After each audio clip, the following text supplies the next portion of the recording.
Welcome to the Friday night talk with Inner Space Covent Garden. Our talk tonight is Embracing Sadness, Choosing Happiness. It's a question that I find interesting. Can we truly be as happy as we choose? So we've invited our speaker tonight to share insights on how to embrace sadness as well as choose happiness. Why choose happiness? Very simply, when we can choose happiness, we can choose to be happier. We can choose to be more resilient, productive. We can also then, our choices are those that support health and relationships. Our own health, other people's, but our relationships as well. Our speaker tonight is Pratiba Daya. Pratiba has worked as a system analyst and is currently based in Johannesburg, South Africa. She currently coordinates activities for the Brahma Kumaris in South Africa. And if you had joined us earlier, you'll hear it's now right across the African continent that she's supporting groups of people. She facilitates sessions for corporate staff, rural communities, and trainers on topics that range from mindfulness, empowerment, to Ubuntu. Pratiba is going to share with us till 7:10 our time, and then she'll do a short meditation. Following that, all the questions that you send through, she'll be answering those questions when I put them to her on your behalf. Pratiba, over to you. Thank you. Thank you, Arti, and it's a real pleasure to be with all of you this evening. I'd like us just to start off with just a moment of just centering ourselves. You may have had to rush through traffic or whatever the case may have been, but just to bring us all back into the space and just connect. So I invite you to just take in a deep breath and breathe out slowly. And just with each breath, I want you to just allow your body to relax. And for the next little while, just to release yourself from any to-do lists or the thoughts of your day, and just to create this kind of an internal space inside of openness, of being light, of just being quiet, almost like a clean canvas that's waiting to have something beautiful put onto it. So just give yourself the space to be very present and relax, and just feel your own internal center of peace.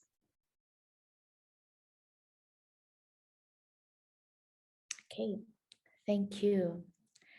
So this evening, it's really wonderful to be with all of you. And when Arti asked me to talk on this topic, I thought, it always happens that something that you've been pondering on, becomes the topic for you to express with others, because our own internal process is so important in whatever we do.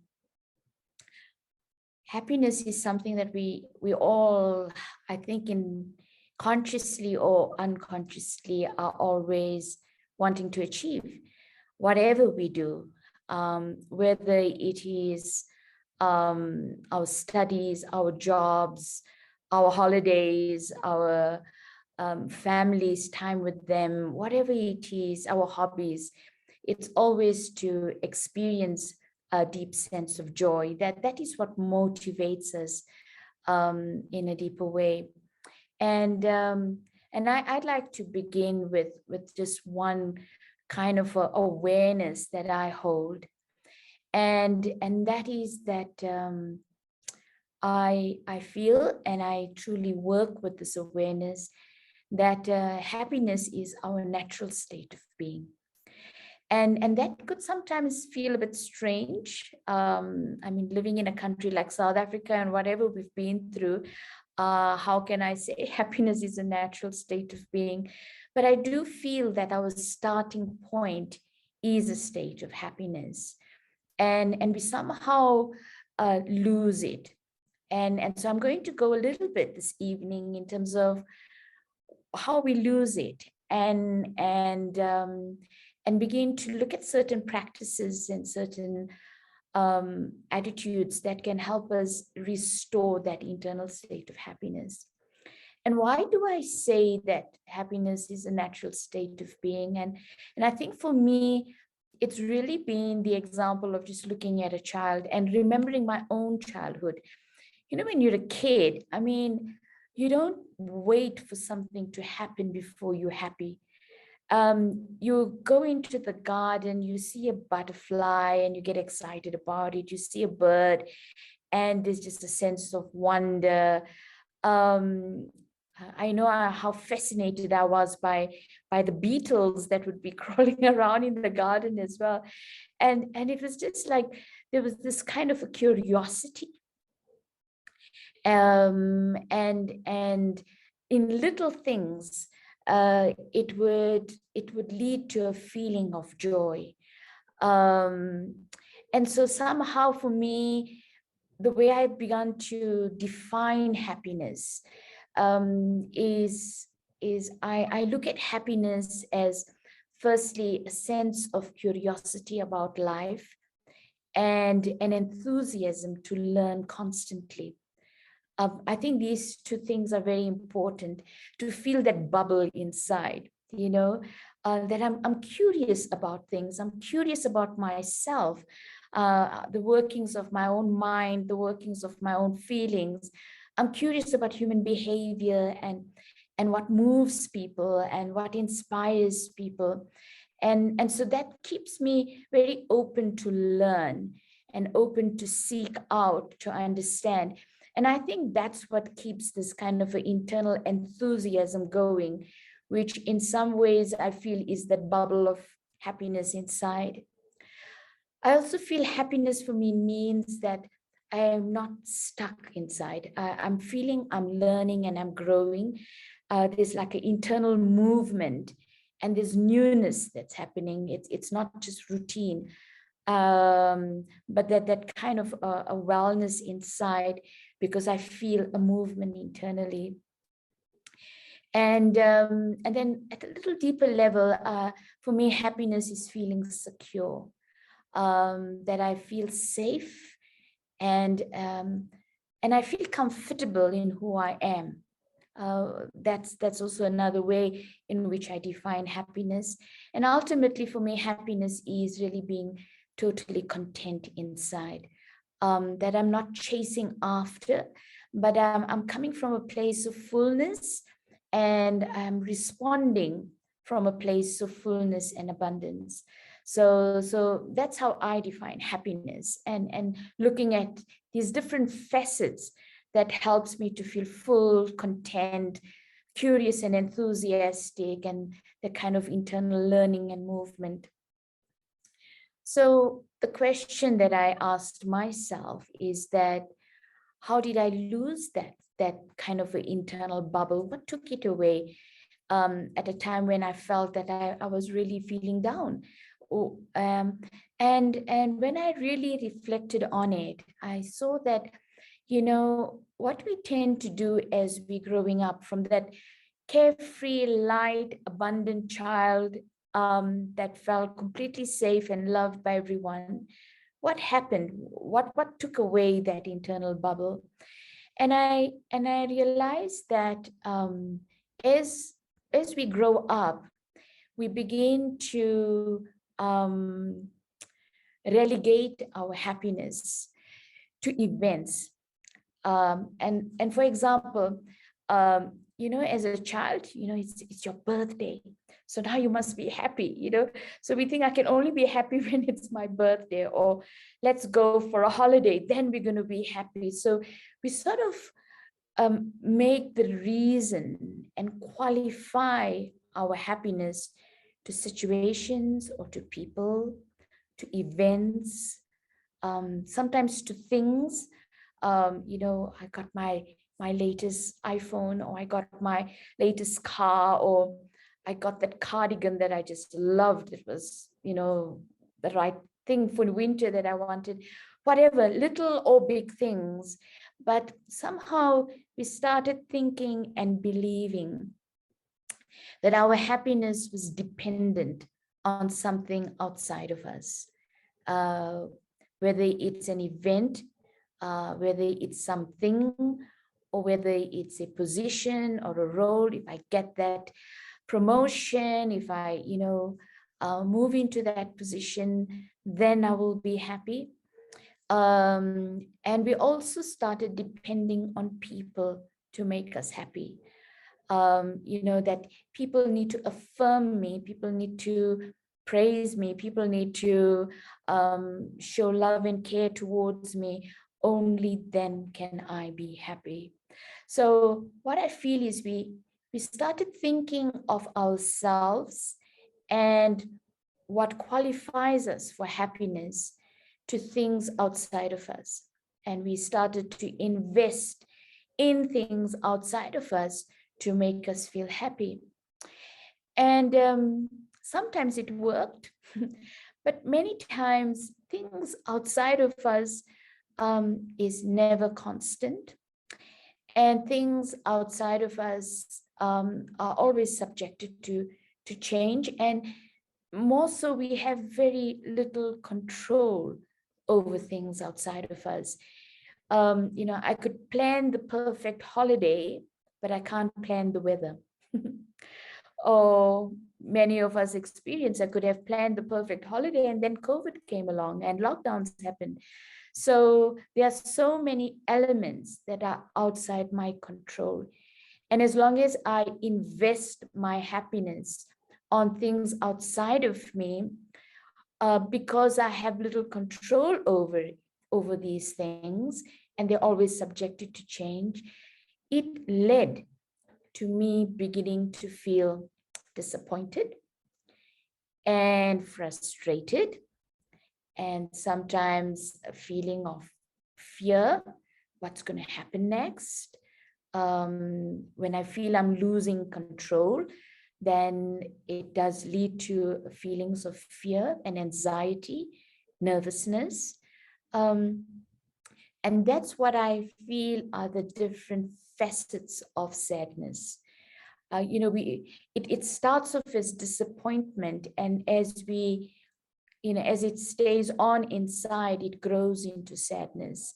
It starts off as frustration, and that frustration then grows into sadness. So for me, that sad, heavy feeling inside is because of these emotions that got triggered as a result of me investing and depending on things outside of me to make me feel happy.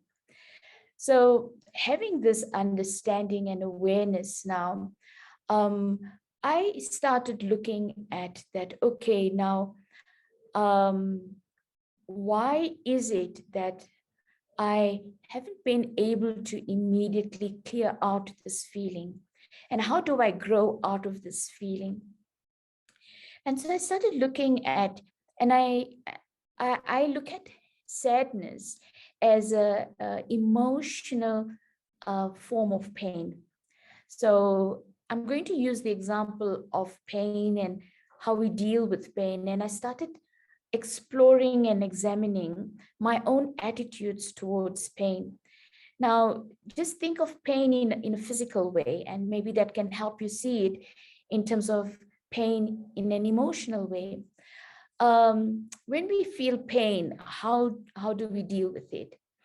And I think when we feel a slight pain, many times we just ignore it. we wish it away. It will go away. It's just this little thing and it will go away. We don't always address it. And so the same thing, that little bit of disappointment I'm feeling, or that little bit of frustration I'm feeling, I consider it normal and I ignore it. So that's how we tend to deal with it, until it becomes something that we can't really ignore.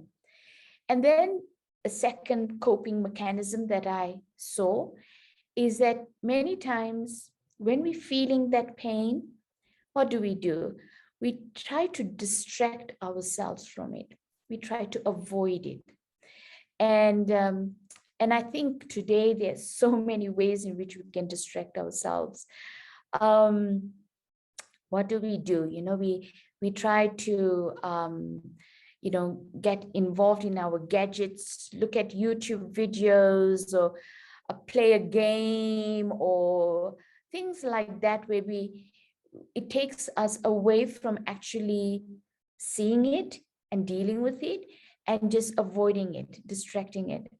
It was interesting, but one of the stats showed that during lockdown, one of the areas where people spent a lot of time was watching cooking demos and seeing recipes being created. It's almost like we needed to get away from what we were feeling, and so we were feasting our eyes to sort of avoid the maybe the emptiness that we were feeling inside, or the fear that we were feeling inside. So we tend to avoid things by distracting ourselves. When that doesn't even work, then what we tend to do, we try to numb it. And we often find that that's how our addictions begin, because addiction is really just trying to numb the pain. Physically, we pop pills, but emotional pain as well, we can end up taking things to try and numb that feeling of the pain that we're feeling inside.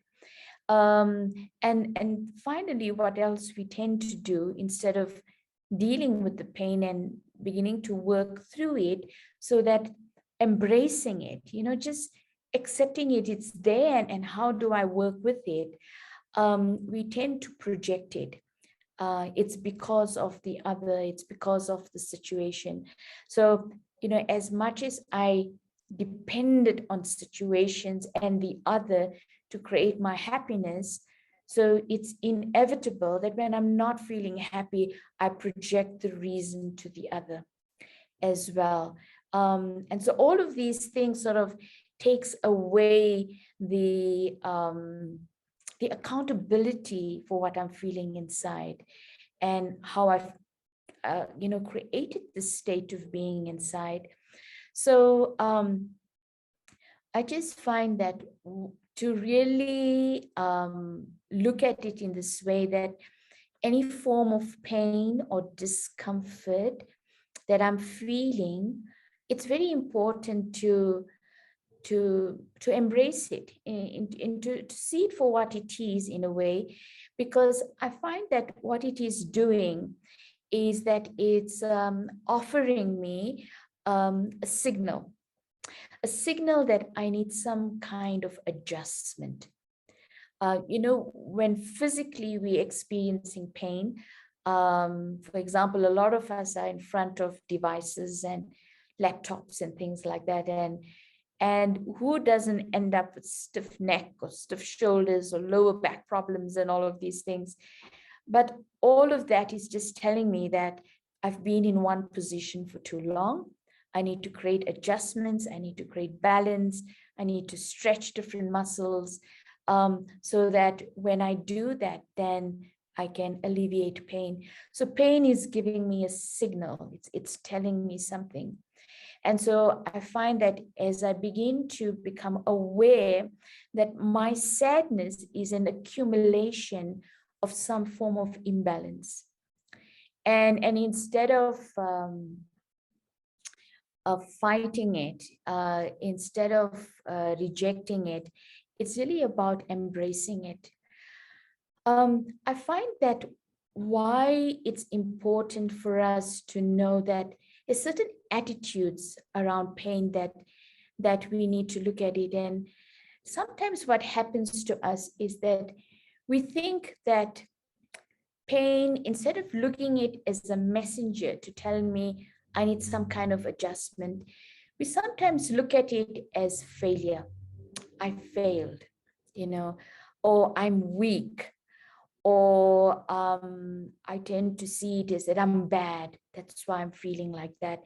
And these are certain very deep beliefs that result in us reacting to pain in a way whereby we either try to ignore it, or we avoid it, or we try to numb it, because there's a underlining belief there of thinking I'm weak, I'm I failed, or I'm bad in a way.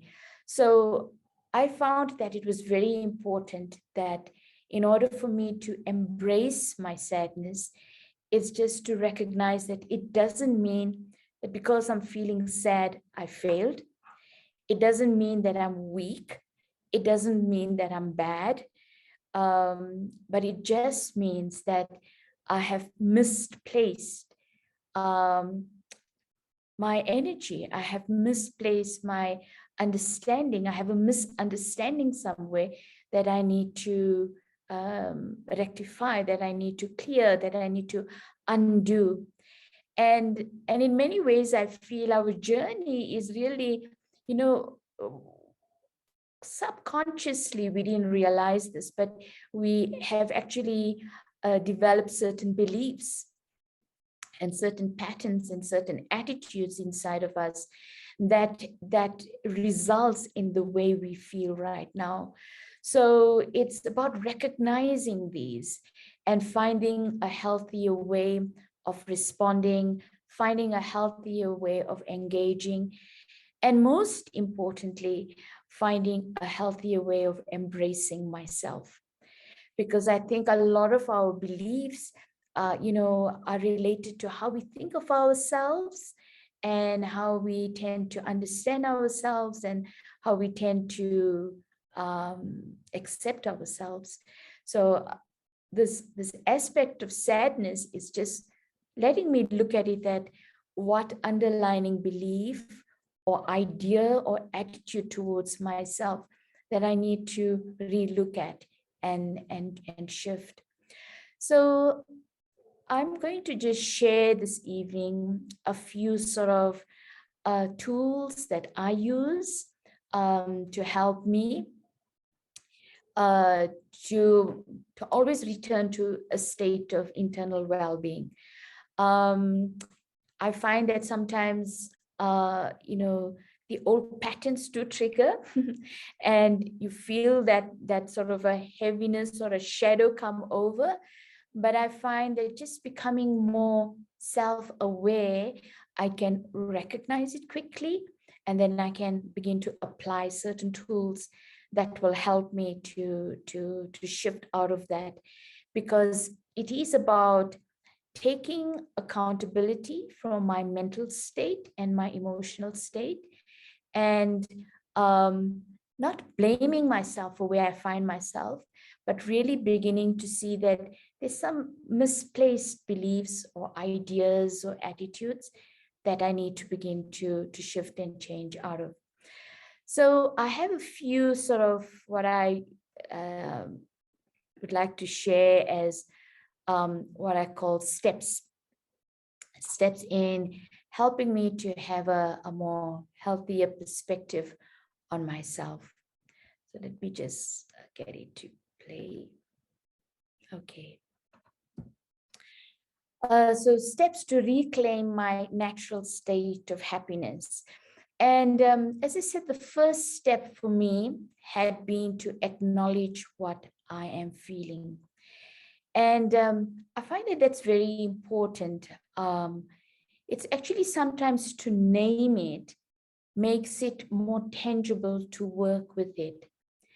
And so what I, always do is I acknowledge to myself that the way I'm feeling now, is it an accumulation of frustration?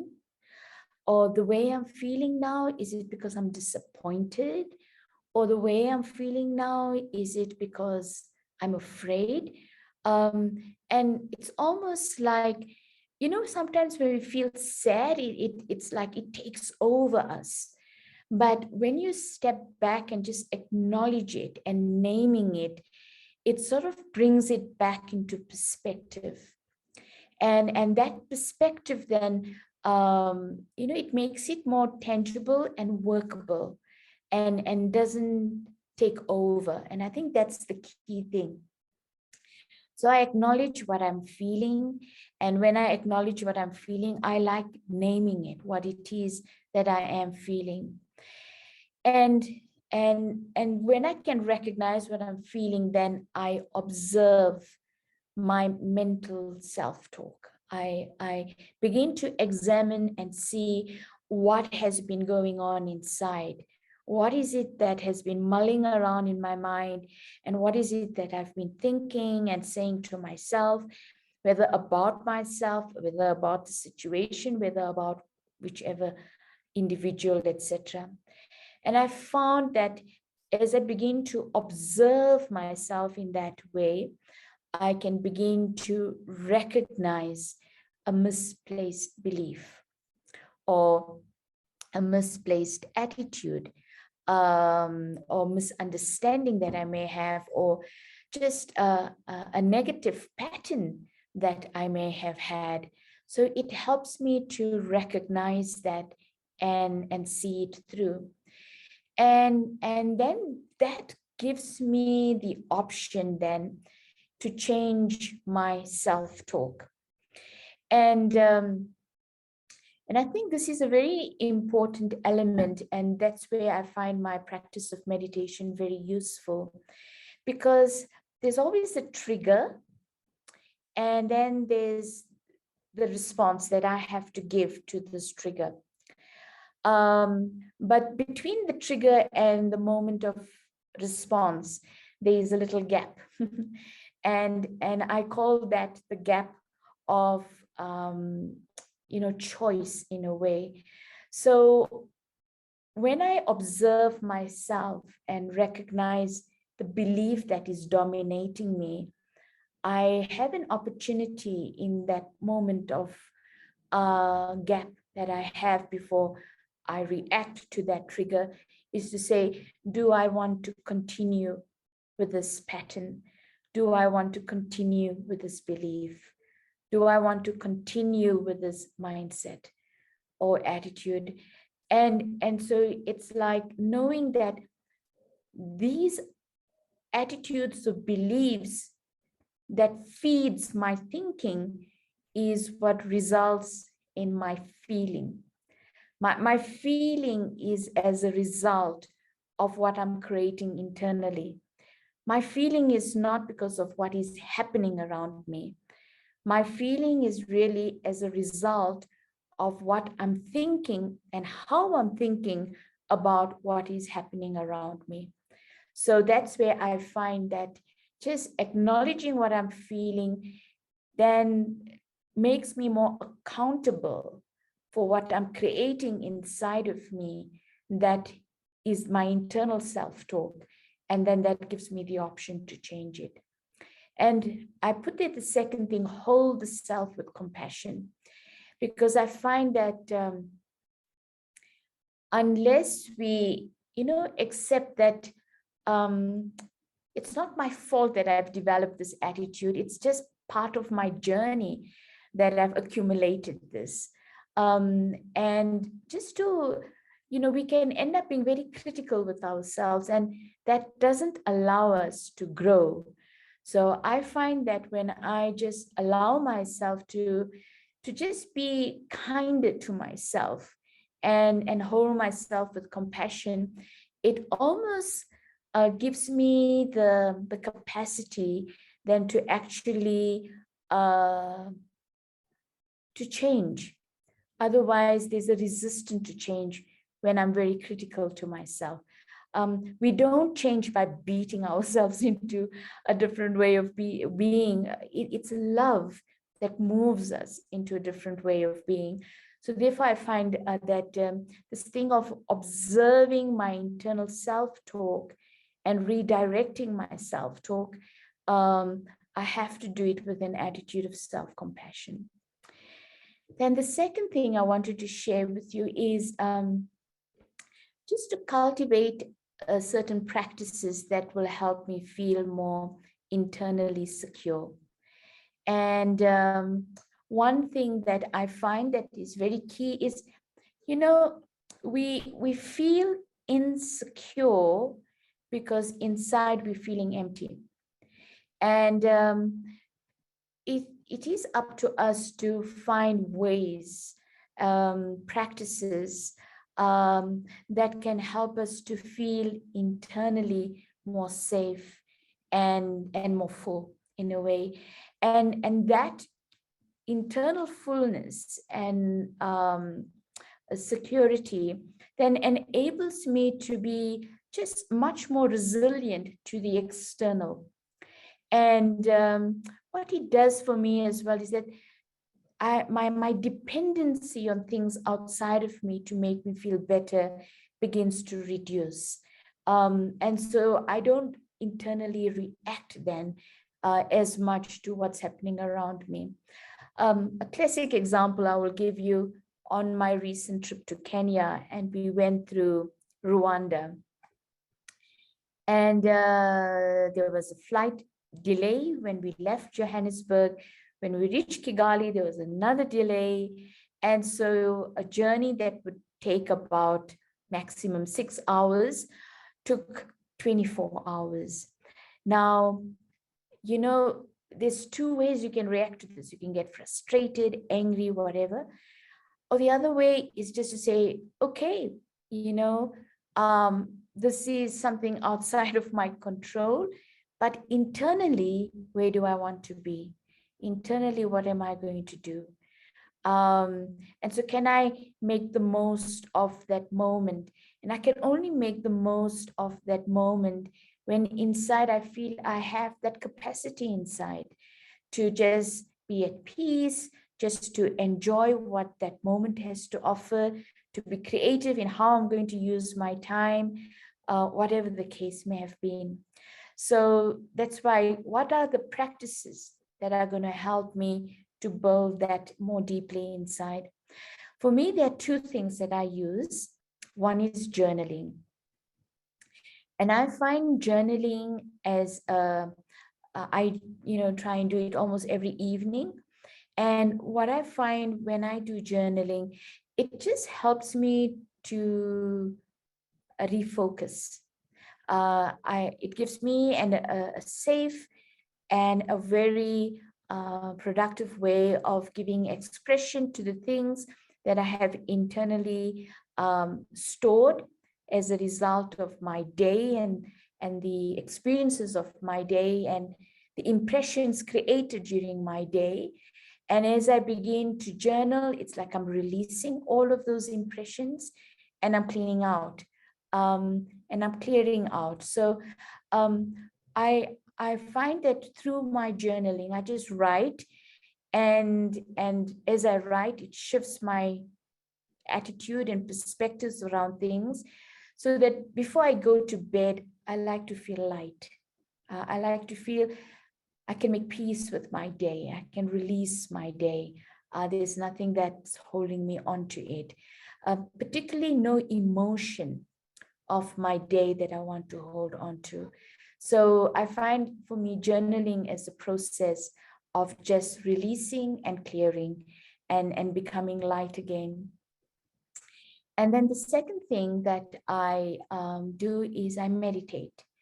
And for me, meditation is really spending quality time with myself, really going internally and investing in the experiences that I want to cultivate internally.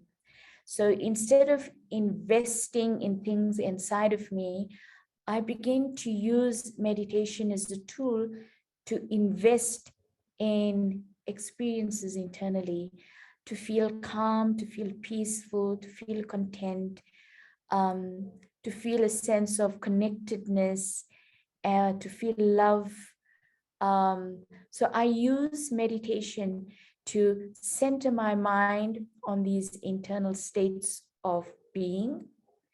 And I use meditation as well as a way of connecting with the source, so that through that connection with the source, with the divine source, I begin to open myself to these experiences that allows me to feel love, to feel at peace, to feel a sense of internal abundance, not needing, not wanting, but just to feel I'm connected, and I'm secure in my relationship with the divine.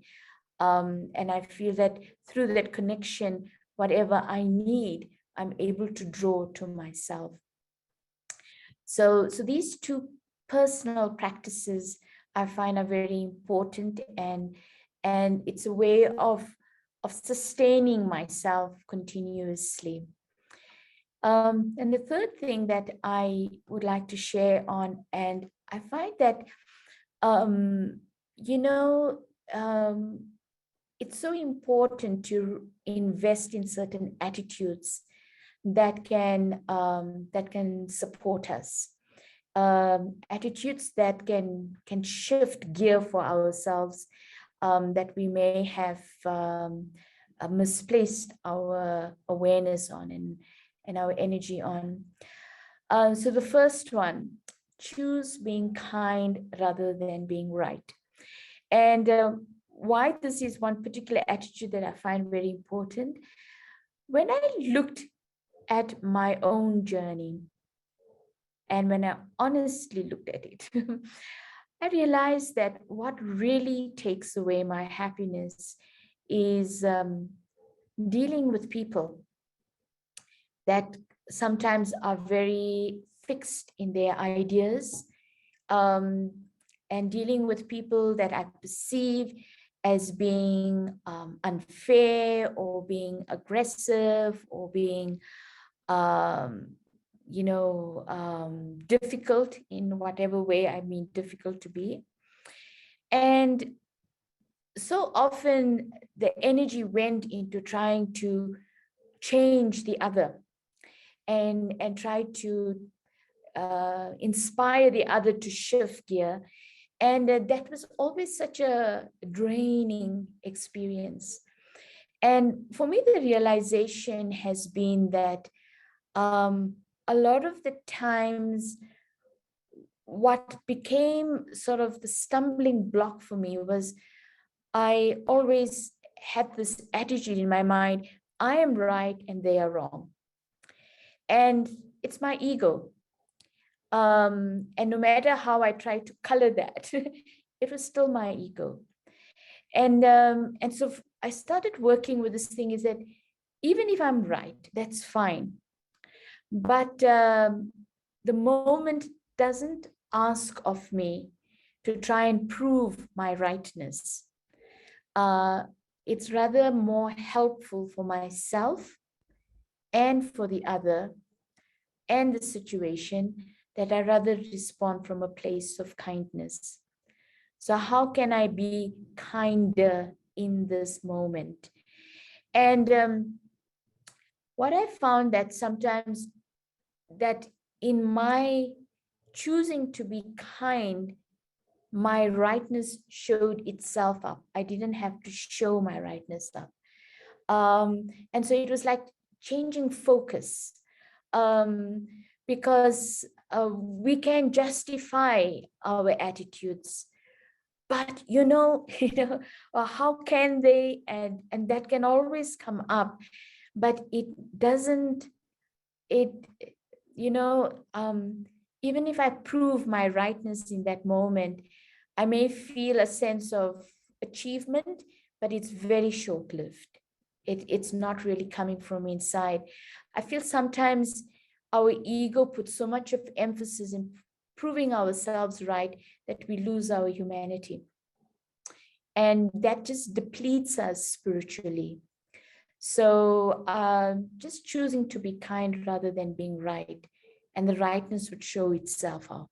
I don't have to try and prove the rightness of a situation, but just to focus on being kind. Then the second attitude, which I found very important, and that is choosing peace over anger. And, it's like a false belief we have that if we use anger, people will listen to us. If we use anger, we'll get things done. But my observation has been that when I use anger, anger only isolates me even further. No one really listens to me when I'm angry. They pretend to listen to me, but once my back is turned, it's back to square one. But people avoid and will distance themselves from me, and that isolation that I feel will just further entrench the feeling of frustration, entrench the feeling of sadness ultimately. So just to consciously, when I feel that anger coming to the fore, just to take time to shift that energy into peace inside of me. And that's again where I find that I take moments in my day where I just stop and just return back to my meditation practice of reminding myself that, let me reconnect with that internal natural resource that I have of peace. Because I work with the premise very much that as much as I find happiness is a natural state of being, peace is also a natural state of being for me. So I return to that natural state. And then the third attitude that I wanted to share with you is that, the ego, it teaches us to be very critical and to see weakness, and to focus on what's wrong.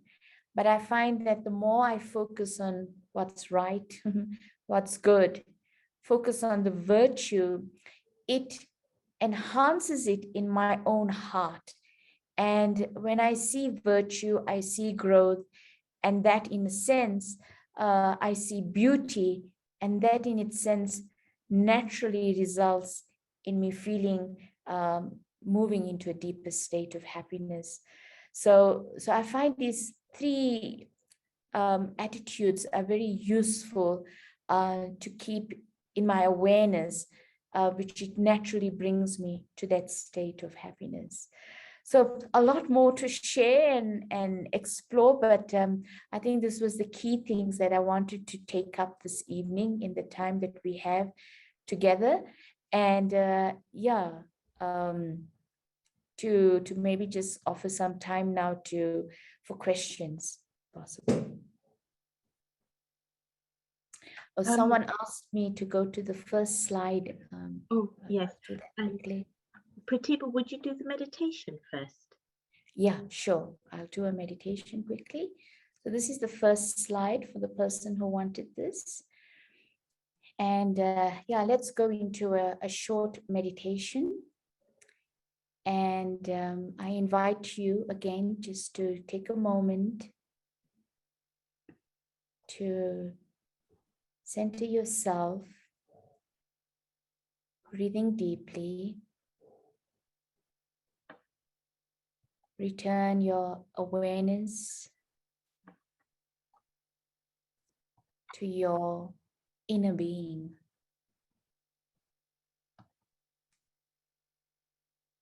And just hold this one thought. My deeper natural state of being is peace. That I am a being, a consciousness of peace.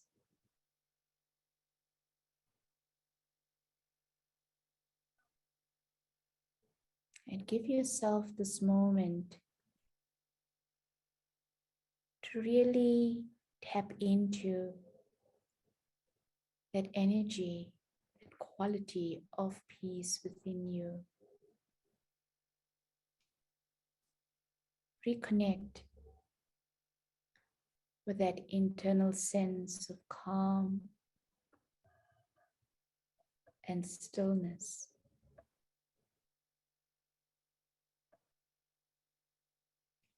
And when I return to that space of peace within me, I feel anchored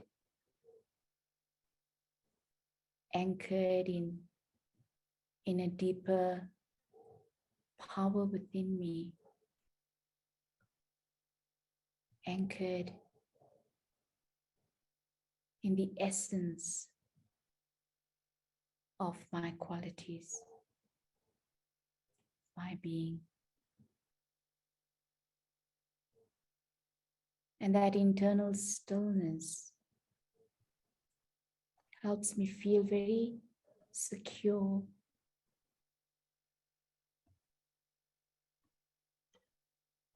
and stable. I can observe the world from this position with clarity, with a sense of internal abundance, and with peace.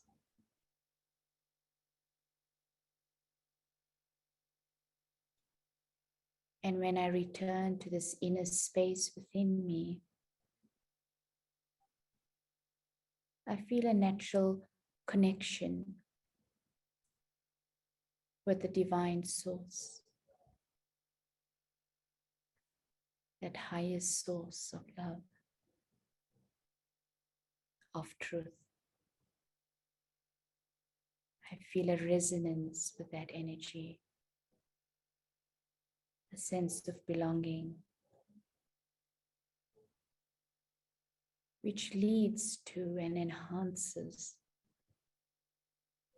my feeling of being secure, of being safe, of being whole internally, of being at peace.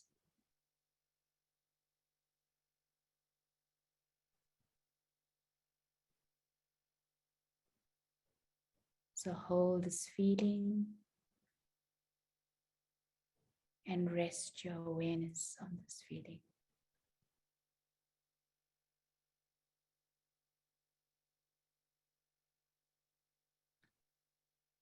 Thank you, Shanti. Thank you very much. The questions are coming in slowly today. I think you've done such a good job. The people are quite satisfied. But there is one question that's come in, and the person's saying they have a very short temper and they love the idea of peace, choosing peace rather than anger.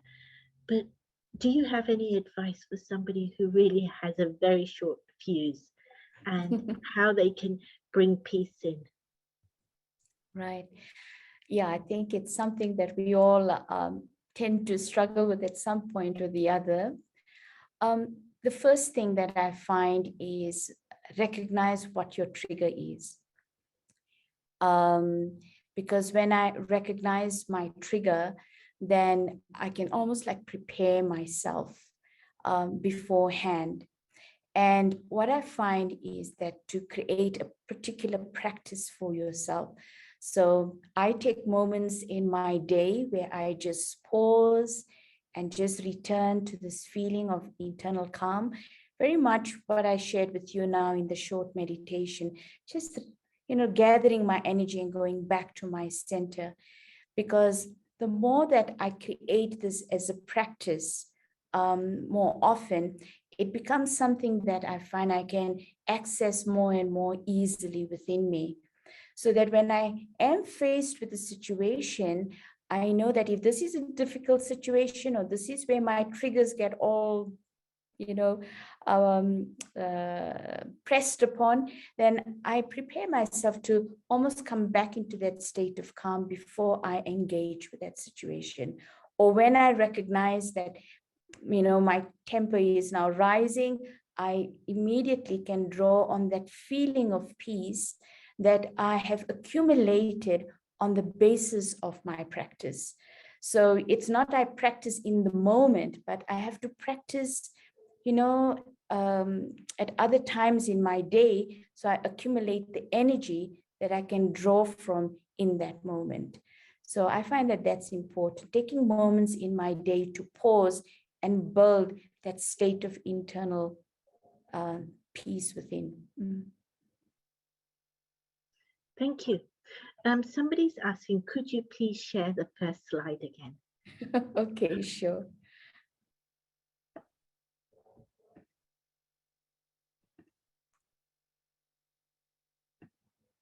Thank you. Now while the person's having a look at that, let me put the next question to you. I've heard in a lot of talks about dealing with emotions, the practice of sitting with the emotion and letting it pass through you. What does that actually mean, and how does one do that? I think the way I've worked with it for myself is that when I'm feeling something, as I said, don't get into thinking about it too much. Just hold that feeling that you are having, and don't try to defend it, justify it, or try to block it off, or try to resolve it, or anything like that. It's just sit with it and just be with it. Don't fight it, don't reject it, don't defend it, just sit with it. And what happens is, emotion doesn't last all the time. It has an expiry date, and it's very short. So when I sit with it in that way and I just observe what I'm feeling, then what I find that after a few moments, it dissolves. And so then I release that emotion from myself, and that then brings clarity for me in my mind to say, okay, now let me watch my mental thinking patterns and begin to make sure that I focus my thinking in a way that supports me now and doesn't take me back into that emotional spin.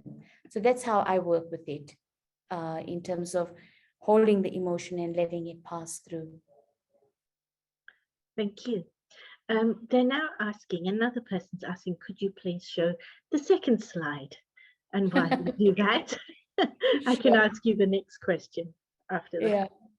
So the next question is very interesting. How do you overcome sadness you can have through regrets of feelings that you have underachieved in life, where your expectations of what you thought you were capable of to find happiness in life have not been reached? Yeah. I think in a way, it's what I've been sharing about, that, recognizing that my happiness is not, it's not based on my external achievements. Just to know that my journey in life is offering opportunity, and where I perceived a certain way of being and living and doing that I thought equates to happiness. And if it hasn't happened according to that, it just means that life is offering me a different way of really recognizing what real happiness is and what real sense of satisfaction is. So instead of looking at it as a disappointment of not achieving enough, look at it as what was the learning and what is it offering me in terms of my growth. Because even what seems as not a good experience often makes us grow in incredible ways that we wouldn't have grown otherwise. You know, the kind of depth it brings to our being. Let me explore that and see that. So take the focus away from the external achievement and begin to explore your internal achievements, because they have been, you're just not seeing them. And it's a question of beginning to recognize and acknowledge the growth that has happened internally. Thank you. The next person saying, an excellent talk. Thank you. I would love to embrace choosing kindness over being right. This is something I have struggled with, and I have compromised some close relationships as a result. What strategies would you suggest for finding the right balance? I'm not an expert on this one, so I'm going to share my learnings on it, because, you know, sometimes we get very fixated, I would say, in certain things that we feel are very important. For me, you know, fairness and justice has been my trigger point. So when I felt that I would see something that's not fair or just, you know, I would come out very strongly, and of course I felt I was right. But I just found that it doesn't resolve things. And so what I find, and what I'm finding as a way is, firstly, to make sure that when I'm expressing myself, I'm not expressing myself in a condemning someone, but I'm expressing myself with kindness in what I need to express.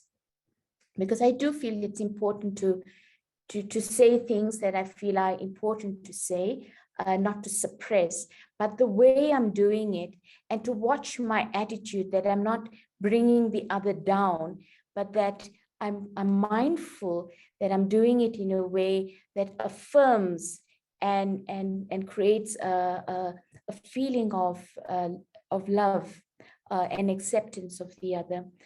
The other thing that I also feel, and it was what I was sharing, is that instead of trying to prove my rightness, let me just work with being kind in that moment. Because what I find is that my rightness will reveal itself over time.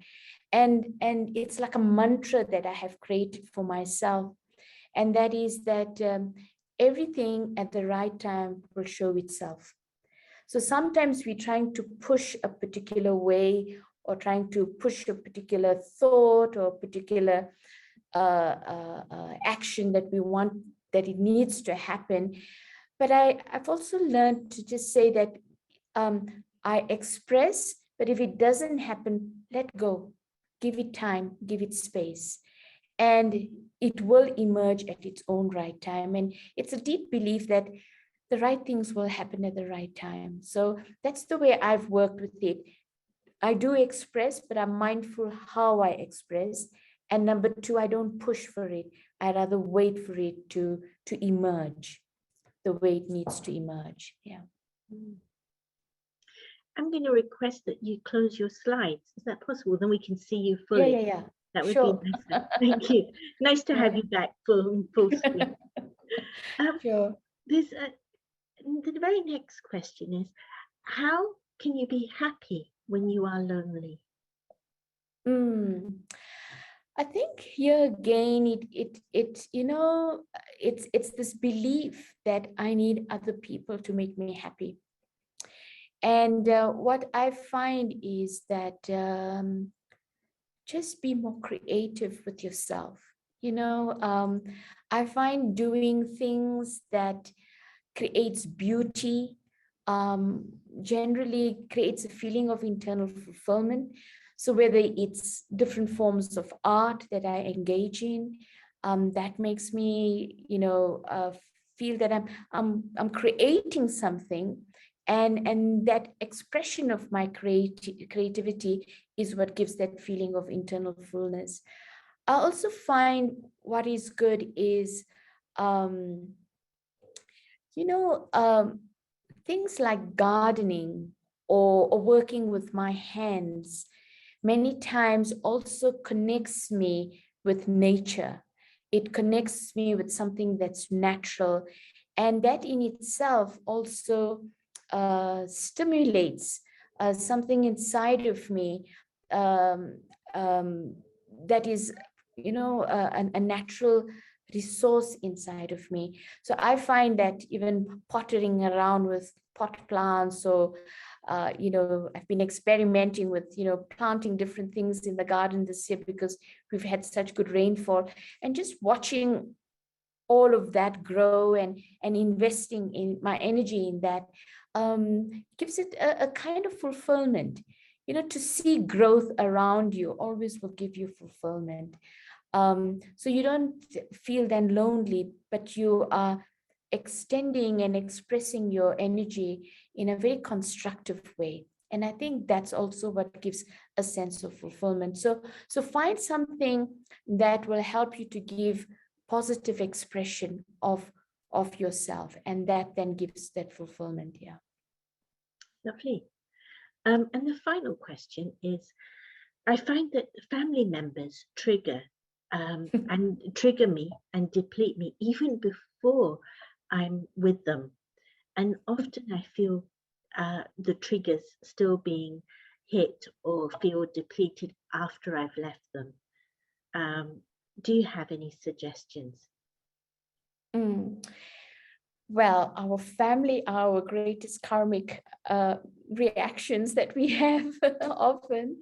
And I find that, what is useful is, I think, a practice that I had very early on in my journey as a meditator. Because one of the things that we teach is really, firstly, recognizing myself as a consciousness, as a soul, and the practice of seeing the other as a soul, as consciousness.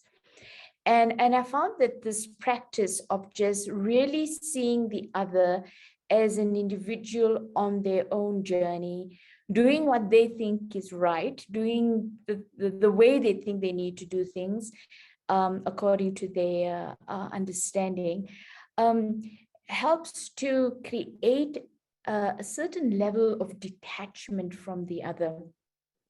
We only get triggered because we identify with the other. You are my so and so, you are my mother, or you are my sibling, or my cousin, or whatever the case may be. When I identify with the other, it's like my own identity is tied to the identity, to the behavior of the other. And so that's why their behavior triggers me a lot. But when I begin to see the other just as an individual on their own journey, and that I'm an individual, and this relation we have is a relation of finding ourselves together so we can learn from each other and we can share with each other. But I don't make you a part of my identity. And as long as I don't make you a part of my identity, I can remain detached then. And I find it helps me not to get triggered. So I find that practice is very, very important, to connect and be with people, but don't make people a part of your identity. See them as individuals on their own journey, and keep your own sense of being, of who you are as an individual as well. Thank you. Well, people have been saying thank you very much for your time. It's been an excellent thought. This is wonderful. They found it very helpful, so thank you very much. And I'm going to say thank you, Pratiba, because I love this attitude that you underlined for us, choosing to be kind rather than right. And I know that it's something that I love, but I occasionally forget, so it's nice to have it underlined for myself. So many thanks from my heart, definitely. Pratiba, thank you for making that time this evening with us. Thank you. Thank you, Arti, and it has been an absolute pleasure to share with all of you and be with all of you.